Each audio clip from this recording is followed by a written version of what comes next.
Hello everyone, hope you all are doing well. Today we are going to start with our new chapter for BA 6th semester students, which is Wings of Fire, which is written by APJ Abdul कलाम. सबसे पहले जो ये wings of fire जो chapter है, ये जो APJ Abdul कलाम जी की autobiography थी उसके अंदर से कुछ इसका एक्सट्रैक्ट लिया गया है 6th सेमेस्टर स्टूडेंट्स के लिए बताने के लिए कि कैसे APJ अब्दुल कलाम की स्ट्रगल स्टोरी क्या थी, वो साइंटिस्ट से प्रेसिडेंट कैसे बने. जैसे आपको पता होगा APJ अब्दुल कलाम हमारी 11th प्रेसिडेंट रह चुके हैं जिन्होंने सर्व करा है एज अ प्रेसिडेंट फ्रॉम 2002 से लेके 2007 तक.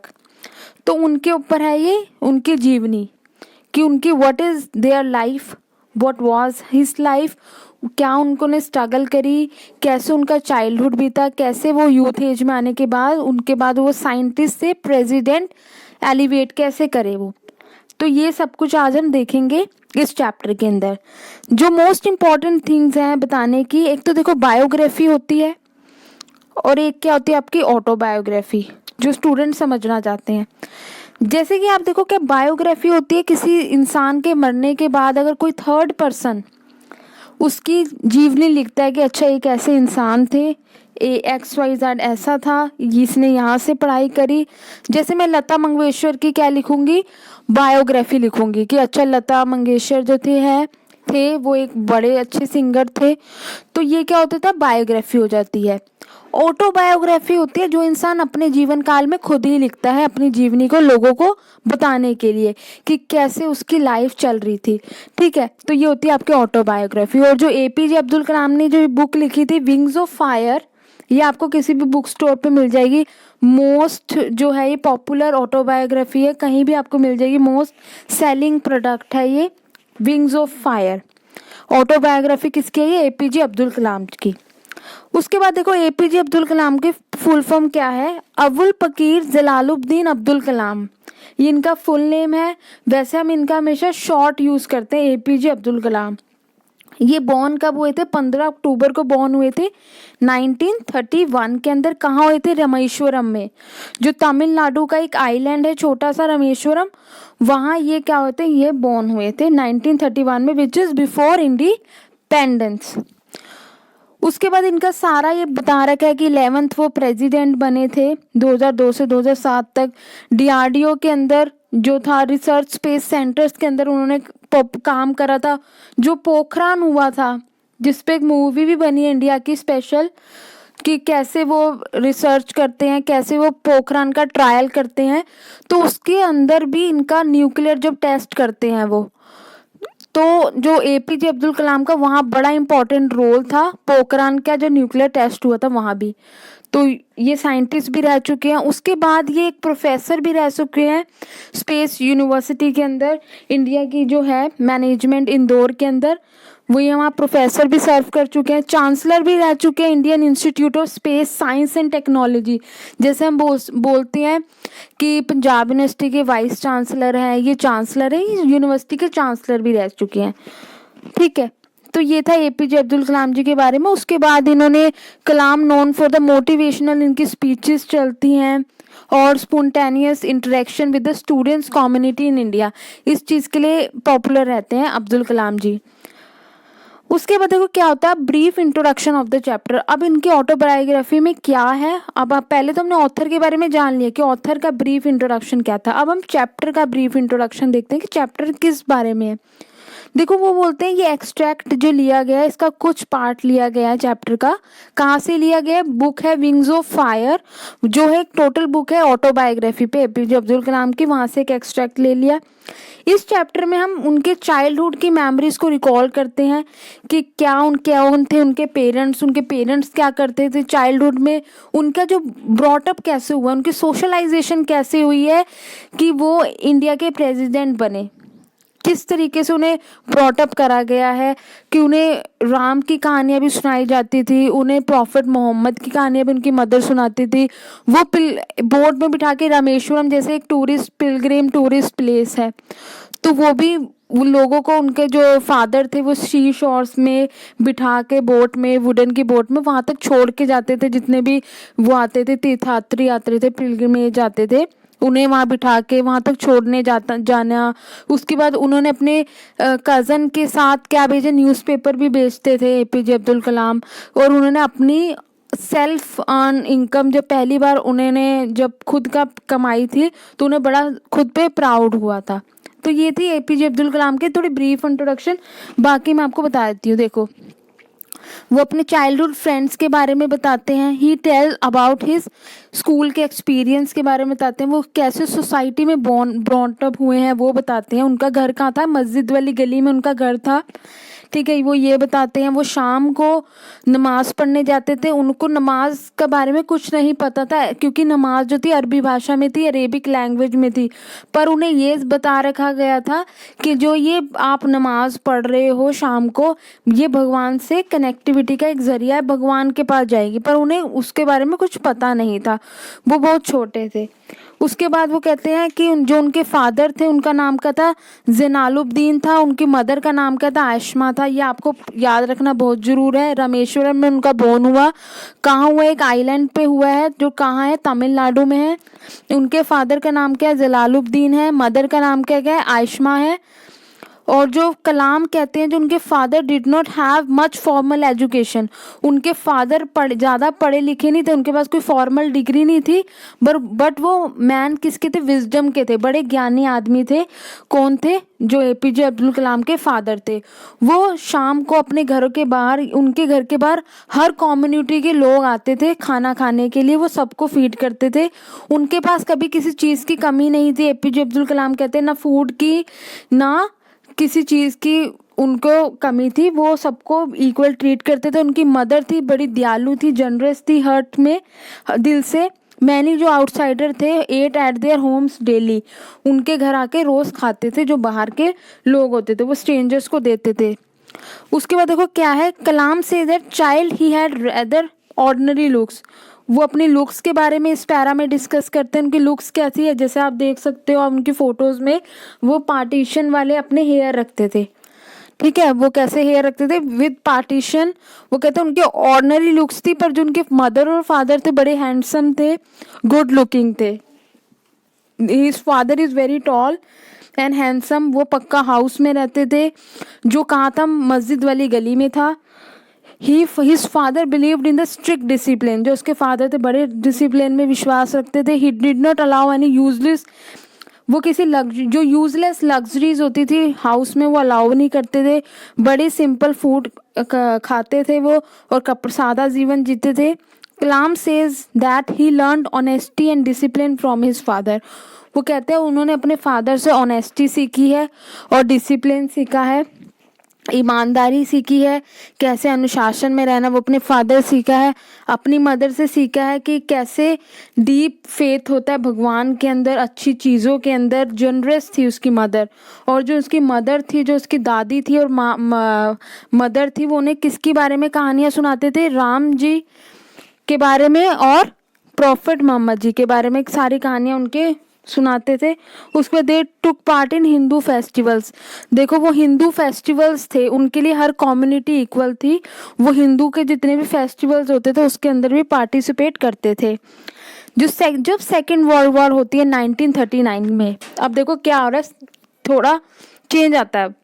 1939 में जब सेकेंड वर्ल्ड वॉर होती है, तो सडन डिमांड ऑफ टैमेरियन सीड्स, एक तरह की जो सीड्स हैं उसकी डिमांड होती है। तो कलाम क्या करते हैं, उन सीड्स को इकट्ठा करते हैं और उसे वो शॉप पर बेचने चले जाते हैं, जिससे वो अपनी पहली कमाई को अर्न करते हैं। किस तरीके से कि वो सीड्स को इकट्ठा करना, फिर उन्हें शॉप पर जाके बेचना, तो इससे उनकी अर्निंग होती है। उन्होंने दूसरा तरीका भी अर्निंग का था उनके पास कि उन्होंने डिस्ट्रीब्यूट करते थे न्यूज़पेपर विद हिज कज़न।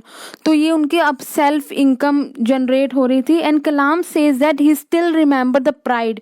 वो कहता है मुझे बड़ा प्राइड महसूस होता है जब मैं खुद के पैसे कमाता हूँ इस चीज़ से।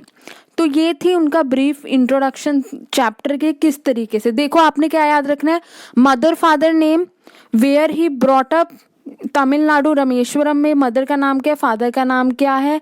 1931 में बॉर्न हुए हैं वो, 15 अक्टूबर को बॉर्न हुए हैं वो। चाइल्डहुड वेरी सिंपल लुक्स के साथ आते हैं वो जनरस थे बाय हार्ट के। उनकी फैमिली बैकग्राउंड इस तरीके से था कि जो उनके अंदर इनबिल्ट हुई है, ये सारी चीज़ें, ऑनेस्टी, डिसिप्लिन, वो प्रोफेसर रह चुके हैं, प्रेसिडेंट रह चुके हैं, साइंटिस्ट हैं, पोखरान का ट्रायल भी करा उन्होंने। ये सारी चीज़ें कहाँ से आपको पता लगी है? Wings of fire, which is a book on autobiography of APJ Abdul Kalam. ठीक है, ये आपको इतना जानना है ज़रूरी था, आपको इंट्रोडक्शन पता होनी ज़रूरी थी। अब जो एग्जामिनेशन में आपसे क्वेश्चन पूछे जाते हैं वो किस तरीके से पूछे जाते हैं, short as well as long question आते हैं इस चैप्टर से। आपको कुछ 2 लाइंस दे देंगे जो आप आराम से समझ जाओगे, फिर आपको उसको अपनी वर्डिंग्स में लिखना है with the context and idea of the chapter से लेकर, क्योंकि 2 लाइनें आप एक्सप्लेन करोगे, ये कोई एक्सप्लेनेशन वाला टेस्ट तो है नहीं। वो आपको आइडिया लेना है चैप्टर से कि अच्छा उनके फादर भी ऐसे करते थे, मदर ऐसे करते थे, उन्होंने अपनी, जब भी इनकम के बारे में क्वेश्चन आएगा तो आपने कज़न वाला एग्जांपल दे देना, आपने सीड्स वाला एग्जांपल दे देना जो उन्होंने शॉप पे भेजे थे, अपने न्यूज़पेपर वाला एग्जांपल दे देना, सिर्फ इनकम वर्ड देखकर। यहाँ से टीचर को क्या लगेगा, अपने चैप्टर को डीप गो थ्रू करे। आपने हमेशा उनके विंग्स ऑफ फायर जो है क्वेश्चन के अंदर नाम यूज करना है, the word wings of fire जो है आपने यूज करना है अपने आंसर राइटिंग के अंदर, ताकि टीचर को लगे कि आपने एक दिन पहले बैठ के क्वेश्चन आंसर ऊपर ऊपर से नहीं पढ़े या सिर्फ कहानी पढ़ के नहीं आ गए, आपने गो थ्रू करा है, ताकि आपको लिटरेचर के एग्जाम में भी अबव 35-40 मार्क्स ले सकते हो आप। ये लिटरेचर में भी अब आपको थ्योरी वाले सब्जेक्टों में भी आप 40+ मार्क्स लेने लग गए हो। 50 मार्क्स का पेपर होता है ये पंजाब यूनिवर्सिटी का, आराम से ले सकते हो, बस आपको टेक्निक पता होनी चाहिए आंसर राइटिंग की कि हाउ शुड यू राइट। जो डिमांड है आप उसके थ्रू सप्लाई करोगे तो आप आराम से जीत जाओगे। ठीक है, अब देखो क्या है question first. On the basis of your study of Kalam's wings of fire can not the following, इसके बारे में बताओ। I had not the finest idea of the meaning of the Arabic prayers chanted but I was totally convinced that they reached God. Very important question है। मुझे वो कहते हैं मुझे अरेबिक लैंग्वेज का बारे में पता नहीं था, जो उर्दू में जो है अरबी भाषा में कौन सी प्रेयर्स होती है, नमाज होती है मुस्लिम की शाम को, तो वो कहते मेरे को पता नहीं था ये क्या बोल रहे हैं, पर मुझे ये पता था ये बोलने से भगवान के पास हमारी अरदास जाती है, इस बात को बोलने से। तो ये बात ये कह रहे थे। तो आप ये क्या लिखोगे, उनका सारा कि उनका घर वहाँ था मॉस्क स्ट्रीट में, वो शाम को अपने फादर के साथ जाते थे नमाज पढ़ने के लिए। ही सेज है देयर वाज अ मॉस्क, सारी चीज़ें आ जाएंगी। उसके बाद इवनिंग पीरियड्स होती है जैसे जुम्मे की नमाज होगी, ये सब चीज़ें ठीक है आपने ऐड करनी है जो जो आपने पढ़ा है चैप्टर से। The prayers were said in Arabic में बोलते थे।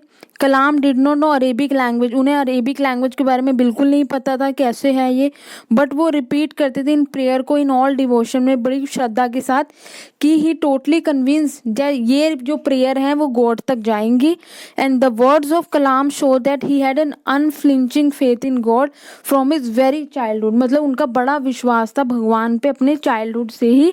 And the inherited this trait from his father, और ये विश्वास उनको कहाँ से आया, किसने उनको ये प्रेरणा दी, उनके फादर ने, जो उनको शाम को लेके जाते थे नमाज के लिए।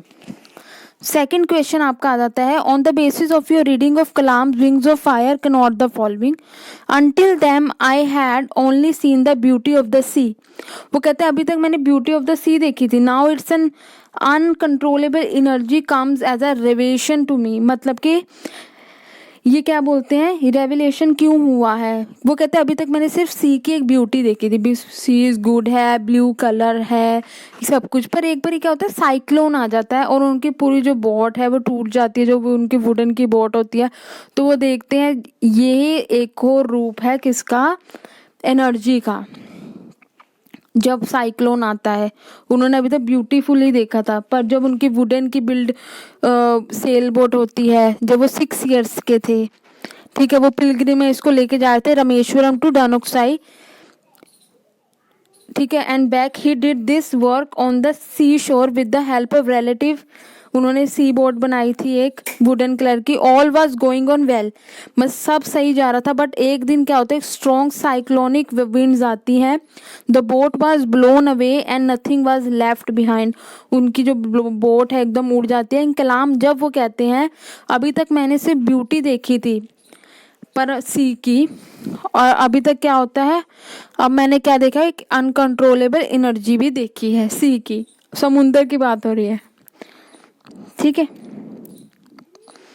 उसके बाद क्या है, थर्ड क्वेश्चन है, on the basis of A reading Kalam can not the following. इसमें सारे आते हैं अनॉट करने वाले, जितने भी क्वेश्चन आएंगे सारे अनॉट करने वाले होंगे। इनको पढ़ो और समझो और बताओ। तो आप क्या लिखोगे, अपनी जब उनकी प्राइड होती है खुद की इनकम की, तो आपने सारी चीज़ें बतानी है। न्यूज़पेपर वाली, सीड वाली, जो उन्होंने टैमरिन सीड जो थी वो बेची थी, कज़न के साथ न्यूज़पेपर बेचा था जब वो 8 ईयर्स के थे। ये सारी चीज़ें आप बताओगे। कब की बात थी, सेकेंड वर्ल्ड वॉर 1939 की बात थी। 1931 में तो वो बॉर्न हुए थे, 39 8 ईयर्स के थे जब वो, ठीक है।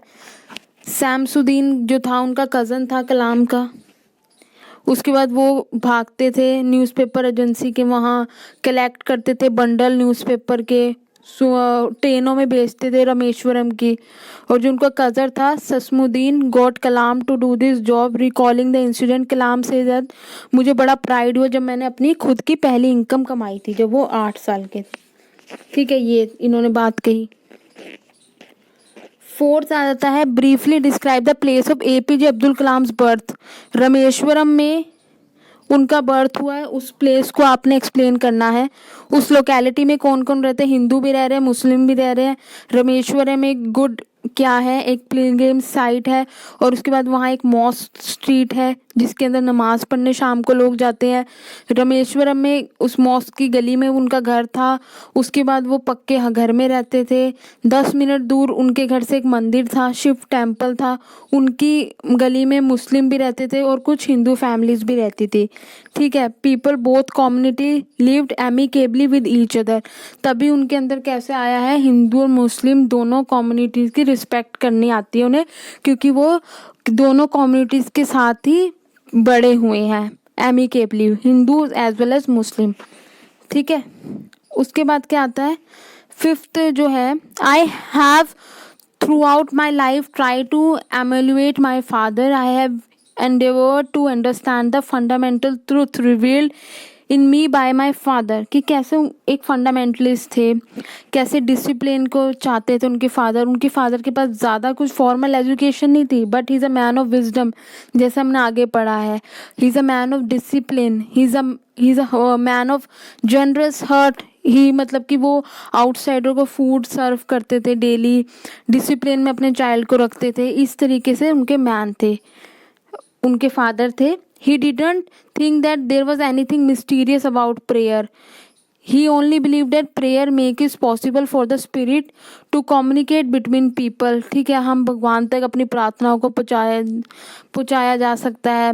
वो ये भी कहते थे व्हेन यू प्रे, उनके फादर कहते व्हेन यू, जब भी आप प्रार्थना करते हो, you transcend your body and become a part of cosmos which knows no division of wealth as caste creed, कुछ नहीं, किसी से मतलब नहीं जब आप प्रेयर करते हो तो, ठीक है। वही चीज़ें सेम है। उसके बाद क्वेश्चन नंबर 6 आ जाता है कि कलाम का रिलेशनशिप कैसा था जलालुद्दीन एंड ससमुद्दीन के साथ। देखो जलालुद्दीन वॉज अ रिलेटिव थे एंड चाइल्डहुड फ्रेंड था किसका, कलाम जी के। ही वॉज 15 ही ओल्डर थे कलाम से and he was deeply religious by nature था। He would always talk about God as he was working partnership with him, ठीक है। Jalaluddin schooling had been limited थी because of his family circumstances करके, but he never grumbled about it. उसको कभी दुख नहीं है इस चीज़ का। He was grateful for whatever life had given him, grateful है। ये अपने कज़न की, चाइल्डहुड फ्रेंड की बात कर रहे हैं जलालुद्दीन की। ससमुद्दीन उनका कज़न था, जलालुद्दीन कौन था, उनका चाइल्डहुड फ्रेंड था। और जो ससमुद्दीन था उनका कज़न था जिसके साथ वो न्यूज़पेपर वगैरह बेचते थे। लॉन्ग आंसर टाइप क्वेश्चन आया था, वही रिपीटेड है, वो होंगे। फोकस डिस्क्राइब करो APJ Abdul Kalam childhood focusing on his relationship with his parents.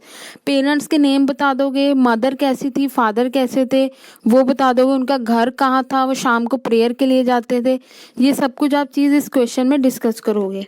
ठीक है,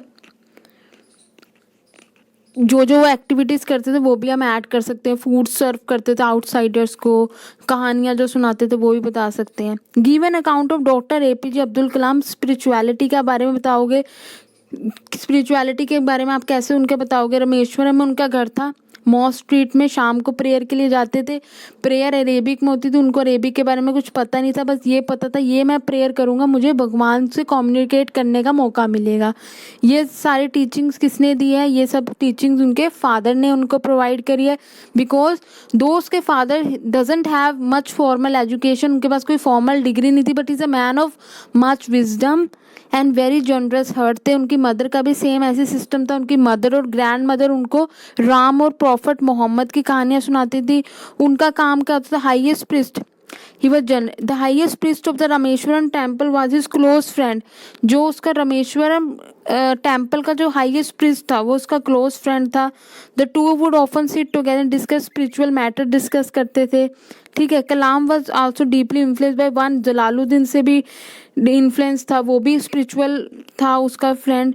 the first half would be at the temple of lord Shiva, lord Shiva का जो टेम्पल था उनकी गली से 10 मिनट के वॉकिंग डिस्टेंस पे था।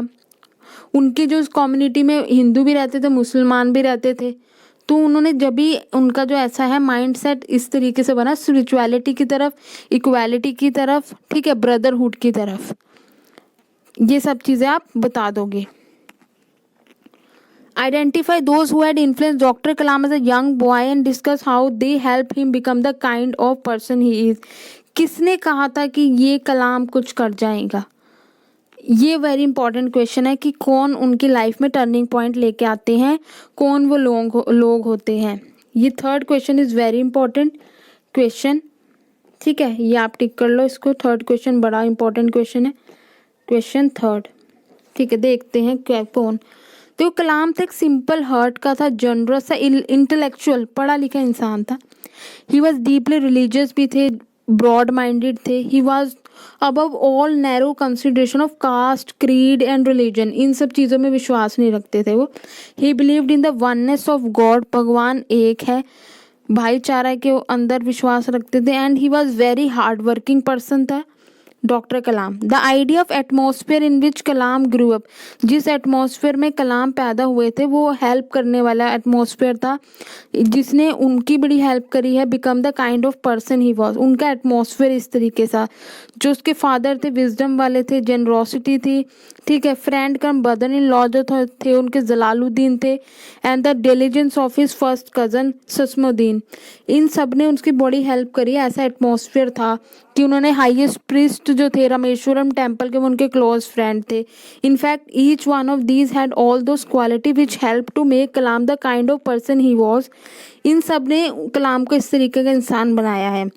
कलाम father was a man of great innate wisdom के थे, ट्रूली जनरस नेचर के थे। उनकी मदर थी, बड़े हज़ारों लोग, मतलब जितने भी लोग आते थे आउटसाइडर थे उनके घर के बाहर, उन्हें डेली खाना सर्व करते थे। बोथ पेरेंट्स हार्ड वर्किंग थे उनके। उनके जो फादर थे वो सुबह 4 बजे उनका दिन शुरू हो जाता था मॉर्निंग में, और उसके बाद वो बिजी रहते थे। Jalaluddin was another person who inspired Kalam, वो उनको भी इंस्पायर कर। Though his own schooling was limited, पर जलालुद्दीन खुद इतना पढ़ा लिखा नहीं था, उसकी स्कूलिंग लिमिटेड थी, पर हमेशा कलाम को इंकरेज करता था ज़्यादा से ज़्यादा पढ़ने के लिए और मोर से मोर नॉलेज गेन करने के लिए। From him and his parents Kalam learn to have equal respect for all religion, सारे रिलीजन की इक्वल रिस्पेक्ट करना कलाम ने वहाँ से सीखा था। And it was Samsuddin who help Kalam on his first wages, पहली इनकम किसने सिखाई थी, कैसे पैसे कमाते हैं, सस्मुद्दीन ने, न्यूज़पेपर जब उन्होंने सेल करे थे। एंड जब वो कलाम कितने साल के थे, 8 साल के थे। And thus taught him the dignity of labour, कि खुद की जो कमाई होती है किस तरीके से कमाई जाती है, ये किसने सिखाया था, सस्मुद्दीन जो उनके कज़न थे। जलालुद्दीन उन्हें पढ़ने के लिए बहुत प्रोत्साहित करते थे, जो उसका फ्रेंड था। उसके बाद उसके फादर थे, वो उनसे उनको इक्वालिटी का आता था समझ। उसके बाद देखो क्या होता है, ये हमने ये थर्ड को तीसरे तीन इसके क्वेश्चन थे, इंपॉर्टेंट क्वेश्चन हमने डिस्कस कर लिए हैं। अगर आपको चैप्टर में कोई भी डाउट होता है तो आप मुझसे कमेंट सेक्शन में पूछ सकते हैं। वीडियो अच्छी लगी तो इसे प्लीज़ लाइक करना, अपने और फ्रेंड्स के साथ भी शेयर करना। Thank you very much, have a nice day.